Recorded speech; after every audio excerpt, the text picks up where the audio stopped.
Hi, everyone. It's Eric. Wanted to let you know that this episode is going to be guest hosted by Hattie Hawks. And you may remember Hattie from previous episodes that we've done. And she is, she's fabulous. She's got some great insights, some ideas that she wants to get out to our audience, being you, as well as her audience. And we're so excited about what she's going to bring to the Spirit of EQ podcast, and we hope that you'll recommend it to others.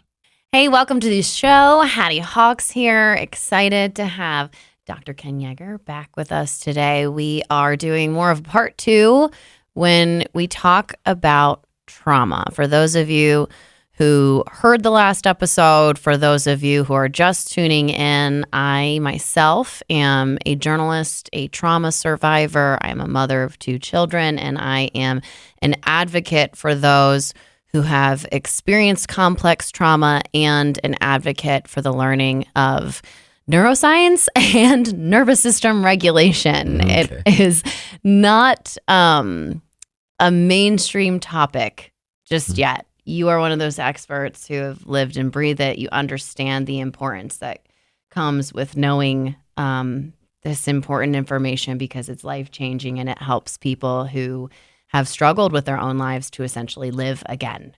A lot of the times we will go to the doctor, and there's, in some cases, maybe there are certain right paths, but we'll do, like sometimes we'll take medication and think that that's it. Mm-hmm. That's my quick fix. That's going to work. You have GI issues. Well, then you start going down this like one rabbit hole thinking that there's going to be a fix there, but in reality, your gut has a lot to do with your brain. Yeah. The microbiome is part of your brain. Right. And, and sometimes you get into this, well, like, we really need to learn about what it means to be human and have a better understanding of how humans are just meant to operate in regular life. Yeah. What are we really capable of? What is asking too much? Because we look at other species and they have, like it's totally different, I know. Yeah. But we seem to have an understanding of how their lives are supposed to work out. But not for ourselves. No. It's fascinating to me when we talk about stress and we start talking about, inflammatory cytokines and cortisol levels in the body, and what happens to the human being when all of this inflammation is going on. Right. So now you mentioned gastric upset. Yeah. And GERD, gastroesophageal reflux, what have you, heartburn, if you will. But that inflammation is the pathway to hypertension, to gastric disturbances, to messing up the microbiome, to diabetes, to other heart diseases, potentially cancers.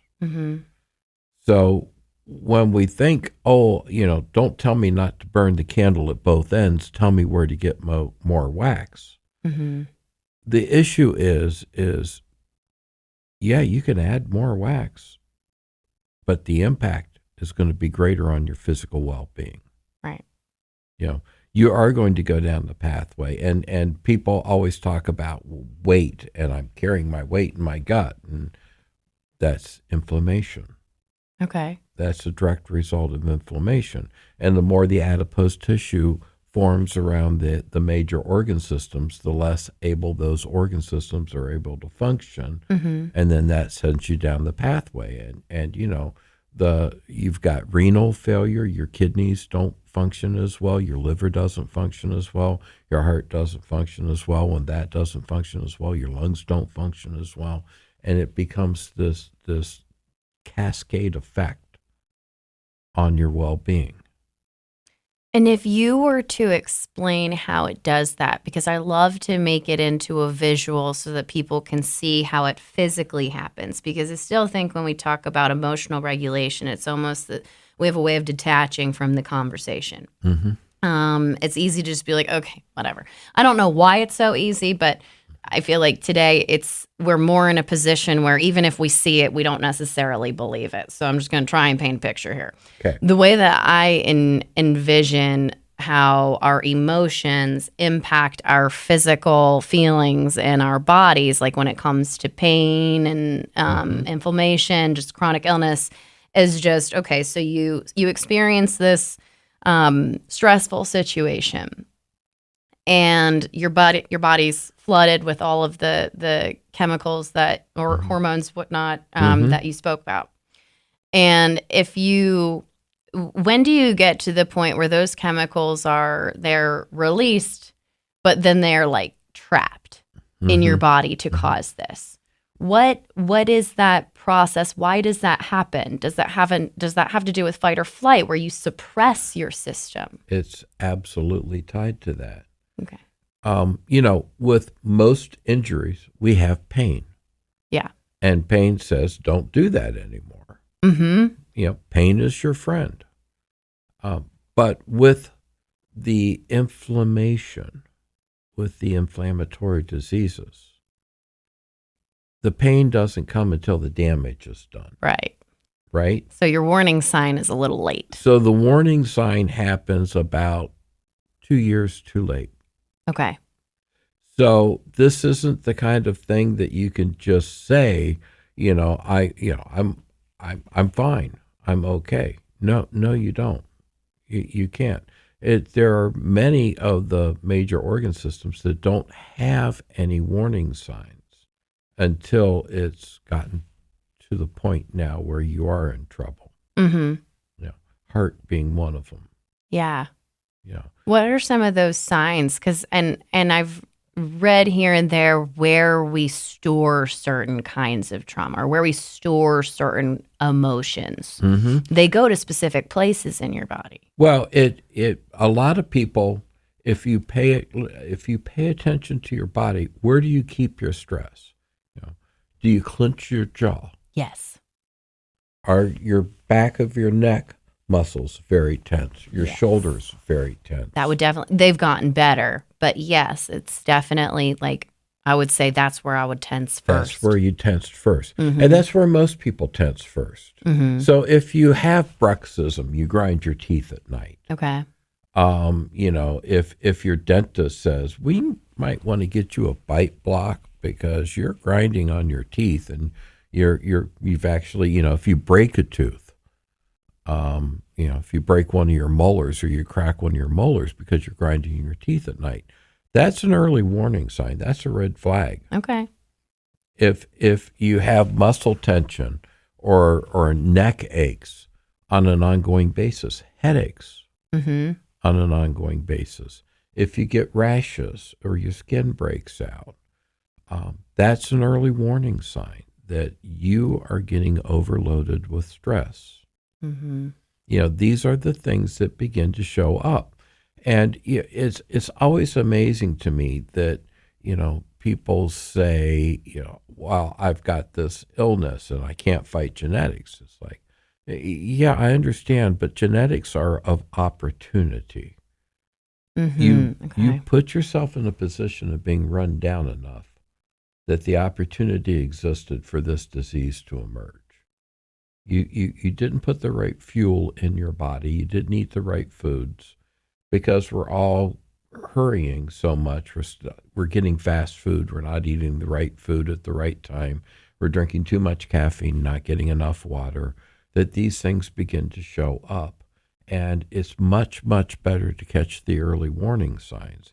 And the best way to do that is to get to your physician's office, get your yearly physical, get your blood work, take a look at the blood work. Is there anything out of line in your blood work? And talk with your physician about what is that? What is that about? Where is that coming from? Because it's too easy to ignore ourselves and to do extra work than it is to take half a day off to go get a blood draw and see our PCP. Right.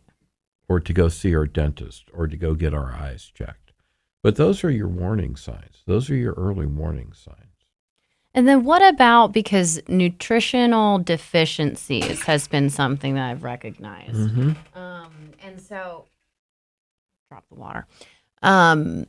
When and there's a lot of conversation around prescriptions and how that can really ruin your gut, and how it can also cut down on certain nutrients or how well you absorb it. Right. And I'm not sure how much of an argument there is around this, but it seems like holistic wellness and Western medicine just don't want to be friends necessarily. Correct. When, at least from my opinion and in my experience, I've found both to be very useful. In this stage of my life, I've found the holistic route to be more helpful to me, because I see where I'm falling short in certain nutrients. I'm able to use supplements that help with that. That doesn't, in my opinion, take away the need for Western medicine and the way that we do things and the science that we've been able to develop in order to help people through things. Right. But they both seem to be very important to our overall well-being. And so I'm sure, like, when it comes to certain necessary vitamins, that impacts our brain health, our ability to cope with these kinds of things. It absolutely does. And again, is finding the balance that works for you. Each of us are different. And you have to put the two together. So if you're on a statin, that may leach out some of the bone density. So you might have to add a calcium supplement, or you might have to add CoQ10 to help with cholesterol, healthy cholesterol levels, or a couple of the easy examples of this.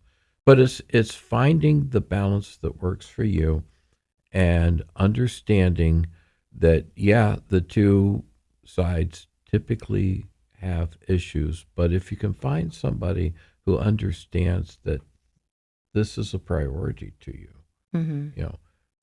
you work with the kind of care provider that understands what it is that you want to accomplish. And health is a team sport. Yeah. You can't just go to your physician and say, fix me. Right. That's a really terrible approach to health. We have to be responsible for what's going on and take direction, and take the direction for us and see what works, rather than saying, well, I'm just not going to do that. Not a good approach. Well, it's not good for your life. I mean, it is your life, your choice. It's your choice. Yeah. But I don't know that I would go there.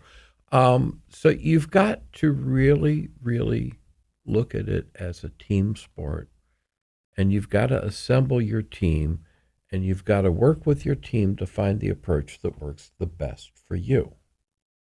And certainly there's a lot more to health than just medication and, nutrition. There is exercise. There is being cognizant of where one should be at what time in their life. There is understanding traps, triggers. There's understanding what my stressors are. There's understanding job challenges. It's all of this comes together. I have watched, mental illness for 30 years of my career. And the amazing thing is mental illness and substance use disorders are the kind of diseases, they're not the only diseases, but they're some of the best diseases that we rationalize our way around, say there's nothing wrong with me. Right. When in fact, you probably are clinically depressed, or that anxiety and that heart palpitation, that's probably something that could be treated. But these are the kind of illnesses that say, no, that's nothing. And isn't it kind of a catch-22, because it's almost as if it's part of your mental illness that you ignore it. Of course. And you rationalize around it. And I attribute that to feelings of shame, embarrassment, all of these emotions that are very human. We will not avoid them in our lifetime. They will happen. Yeah. And rather than looking at them and understanding their purpose, we push them further away. Right. So let's just take a little bit of a step back. First order symptoms. Yeah. First order symptoms are the physical symptoms. So you get a cold. Yeah. The first order symptoms: runny nose, watery eyes, stuffiness, cough, achy, hurt all over. Second order symptoms are defense mechanisms. When you first start to get a cold, you deny it. Yeah. Or you rationalize it. Yeah. Or you minimize it. It might be allergies. That bad. Yeah. It could be anything, right? Yeah. So defense mechanisms: rationalization, minimizing, externalizing, displacing, all of those factors come into play. But then there's the third order symptoms, and the third order symptoms are the emotions: the shame, the guilt, the fear, the hurt, the loss. And, whenever somebody is dealing with something like depression, they'll minimize the symptoms. So the second order symptoms jump up to minimize the first order symptoms. Yeah. But then as the illness progresses, then the third order symptoms begin to show up: shame and guilt and remorse and hurt and loss. And it's not until we get all the way down to that people actually seek treatment. Yeah. Because that's when their life really becomes impacted. That's when things begin to fall apart. Yeah. So think about whenever you've got things going in your life, think about what's the first order symptoms, what's the second order symptoms, and what are the third order symptoms. So the physical symptoms, the defense mechanisms that you minimize them with, and then the emotions that come out. And please, please, please don't wait till you get all the way down to the bottom. Right. Yeah. You will pay for it in many different ways. I have never seen a person in the hospital, and I've worked all of my adult lives in hospitals, that said, I wish I worked more. Yeah. Never once. The one thing that jumped out to me just a few minutes ago, because we were talking about all these excuses, and I just wanted to ask, because, as we age, yes, things happen, things change. Mm-hmm.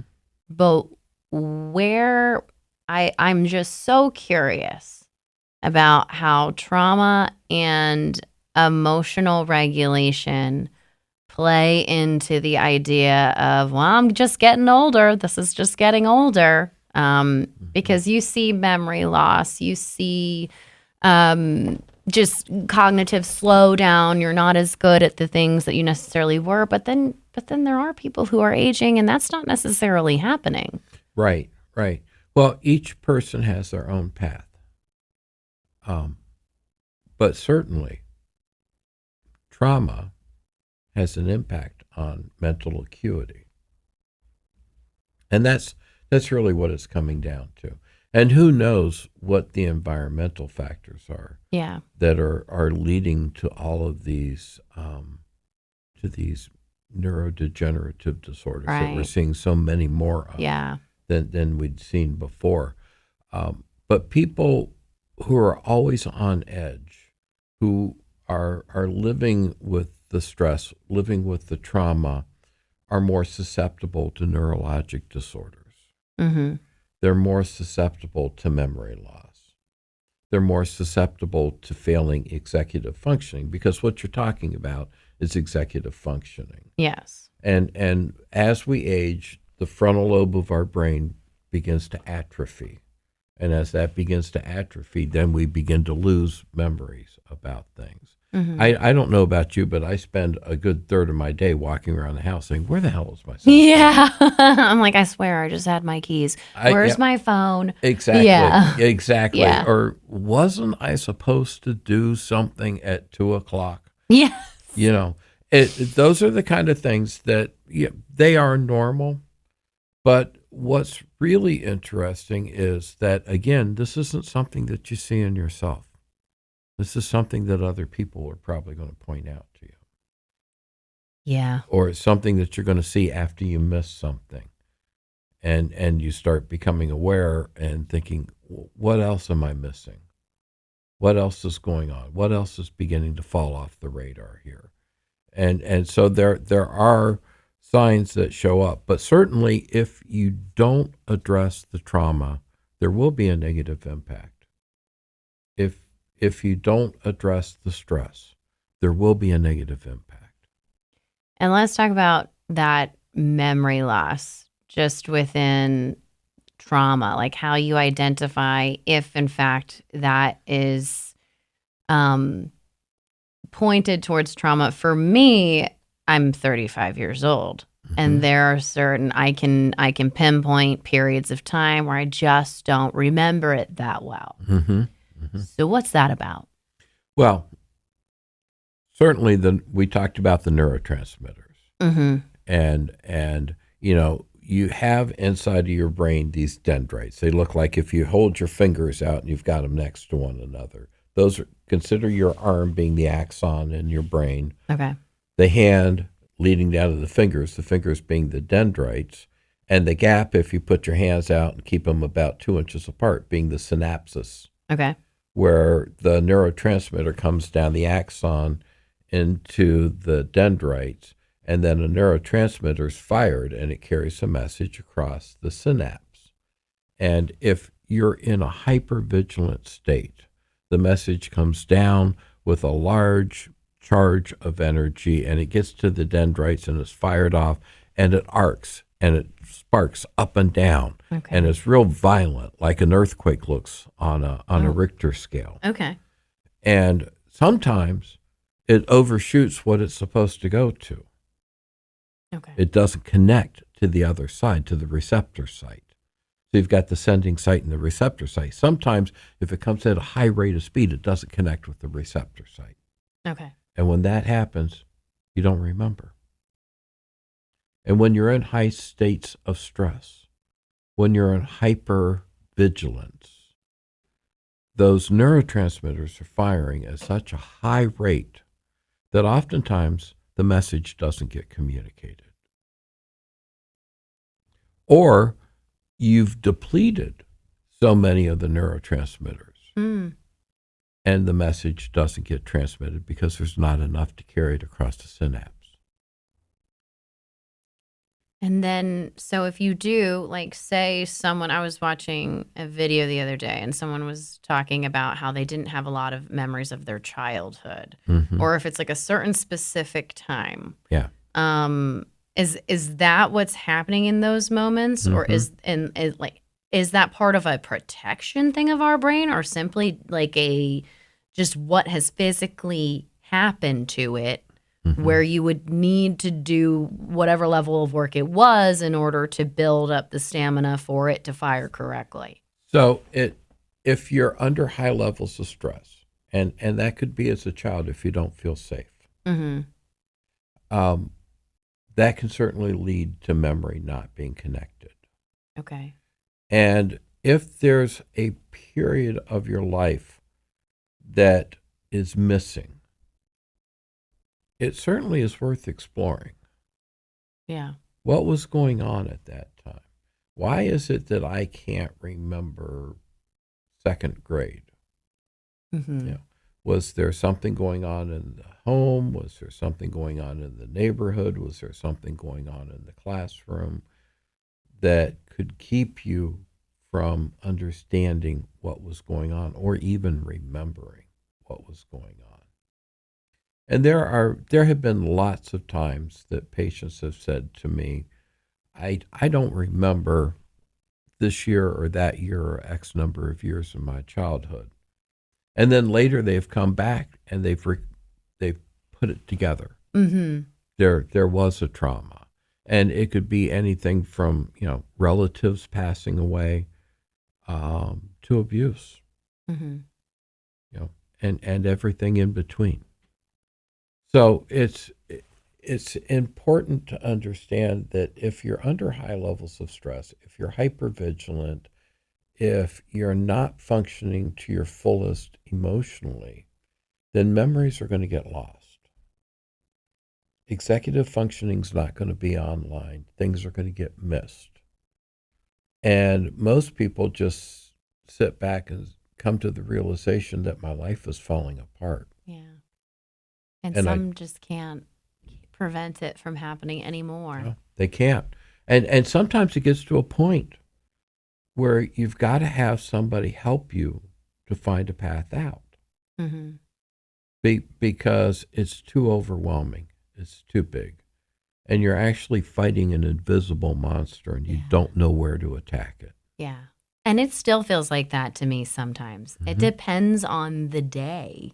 Sure. It doesn't get as overwhelming as I have experienced within the last 2 years. Because when I learned about this, it was more on just, I retained it as information. And I was like, oh, this makes me make so much more sense to me. But it didn't mean that I had actually integrated those tools to actually help me to rewire my brain and to help heal my nervous system. Right. That took intentional work.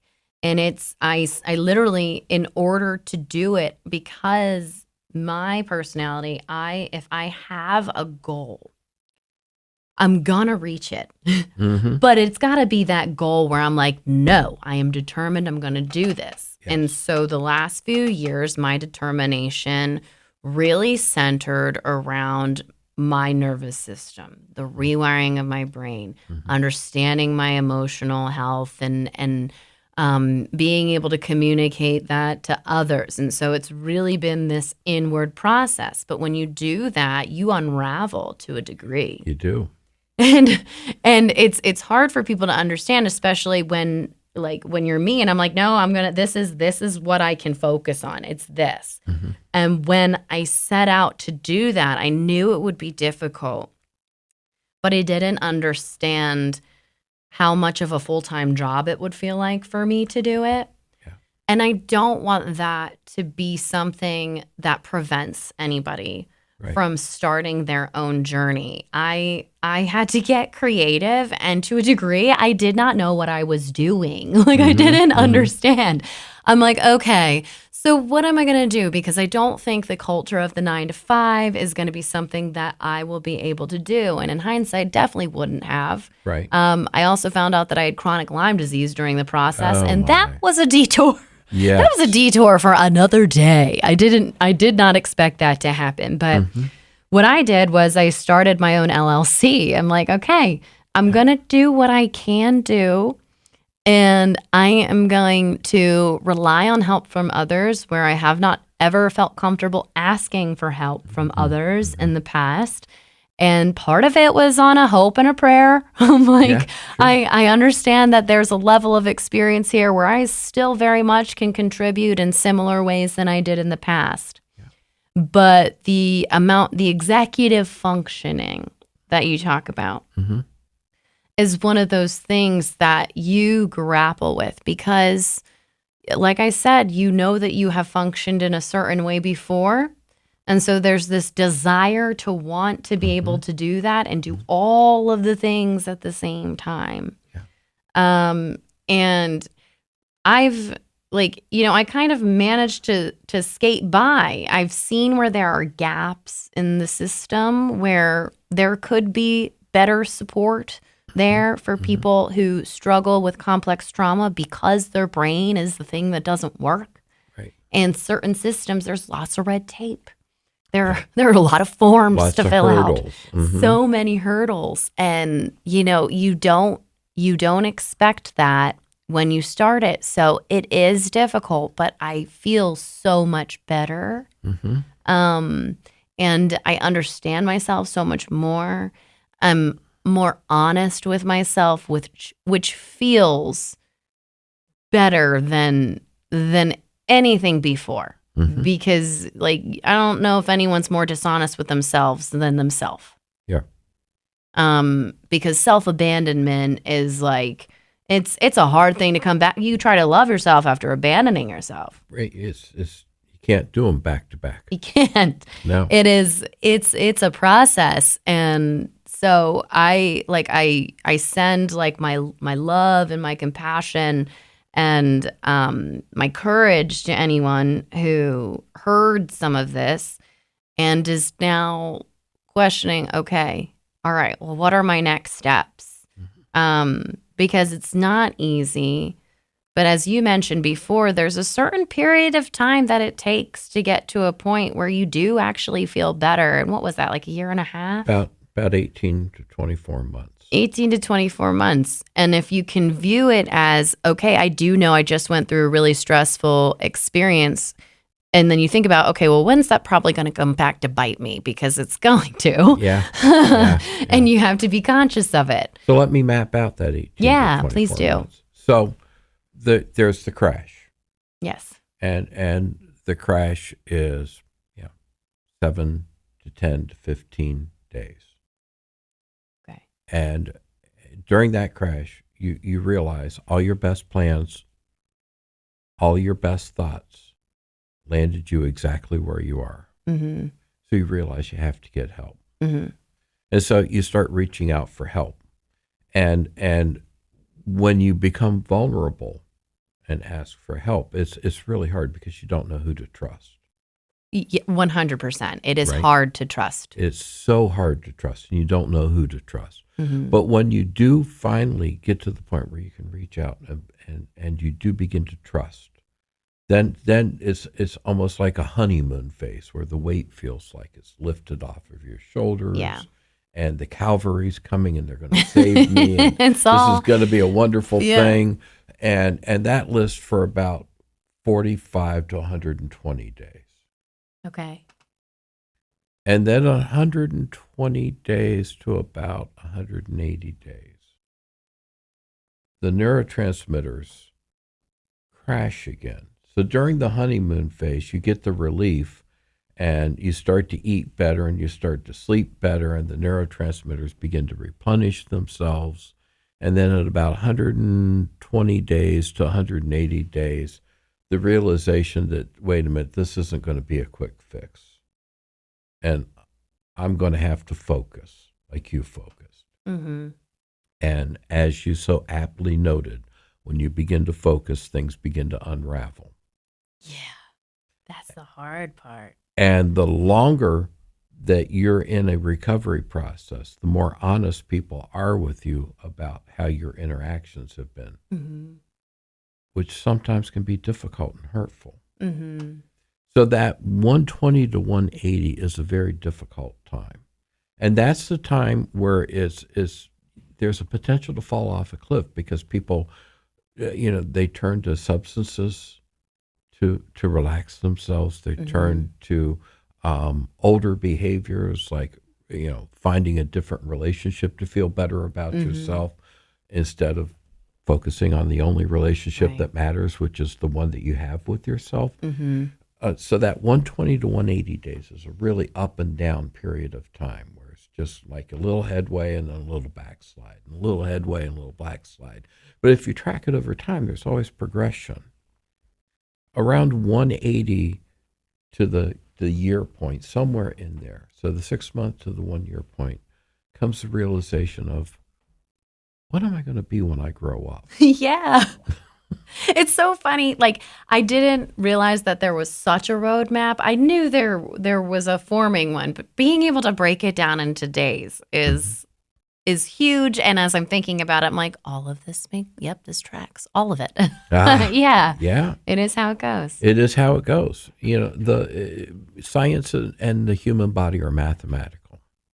And I was terrified of math.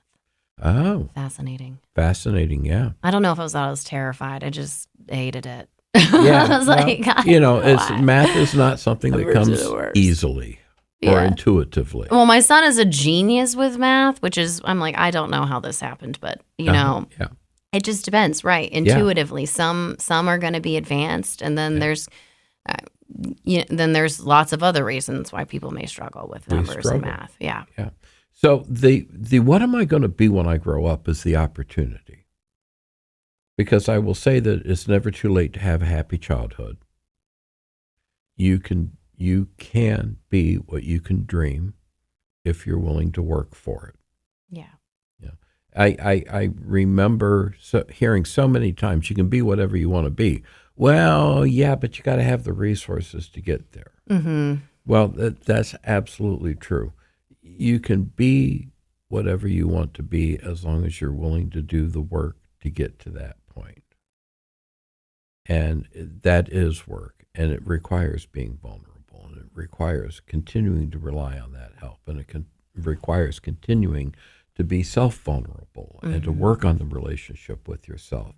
And, so many people say, well, when will I have a relationship? It's like, when your relationship with yourself is good, then another relationship will happen. But if you're just trying to make it happen in between now and then, it's not going to work out.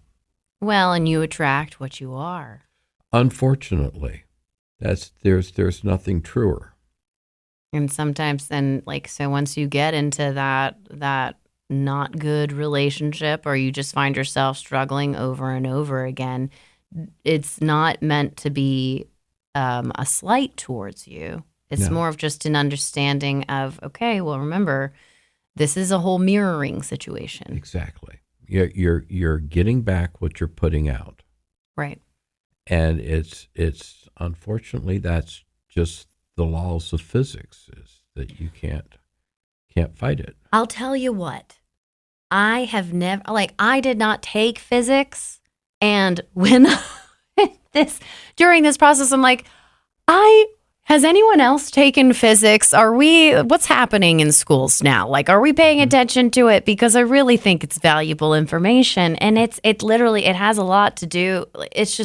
It would help us understand us as a human species so much more. It really and I does. had no idea. Yeah, it really does. And start with the simplest. A body at rest remains at rest. Yeah. A body at motion remains in motion. What are you doing? Where are you going? How are you making this happen? What do we need to do to fight the inertia so that we don't fall back? Because after the 365 days, over and over and over again in my practice, I saw people that struggled and they worked really hard, only to then 3 to 5 years later fall into the same old pattern again. It's super simple to fall into, though. Super easy to fall into, and it's super comfortable. It's like an old friend, right? And it's like your favorite pair of blue jeans. They just fall on. They fit right. They're perfect, and you really have to guard against that. You really are never done growing. And it's such a good point, because when you say that, you have to understand that people who you love them, they frustrate you, they fall into old behaviors, alcoholism, drug addicts, all these things that, we love to shame, we love to shut out and ignore and write off as they are a problem. But in reality, when people are fighting these kinds of things, and especially those who continue to do it, it is courageous, it is far more difficult than you realize. Yeah. Especially when you start working the whole neurodivergence thing in there. Yeah. Because what people don't understand is when you've got the whole non-typical brain, non-neurotypical ADHD, at least for me specifically, wow, that's a really emotional brain. Yeah. Whoa. So if you experience all of your emotions, and then if you're a neurotypical person, you know what they feel like. All right, well, let's kick them up. Let's kick them up a notch. And then let's see how easy it is to ignore that emotion or suppress it, or to not act on what feels more comfortable to put you at ease, because you don't always want to feel those things to that intensity. It can be really difficult. Yes. It can be great sometimes. But it can also be really detrimental, and it changes how you live. The reason it's so hard is that when you have a neuroatypical situation, be it trauma, be it ADHD, everybody gets the rule book except for you. Yeah. Everybody gets the instructions on what they should do except for you. Yeah. And you don't have the instructions, and you don't have the rule book, and you don't understand why everybody else knows how to do things. That's exactly what it feels like. You're like, I swear. How did I miss that? Yeah. Right. When in fact, as long as you're judging how you feel on the inside by how people look on the outside, you're always going to lose. Yeah.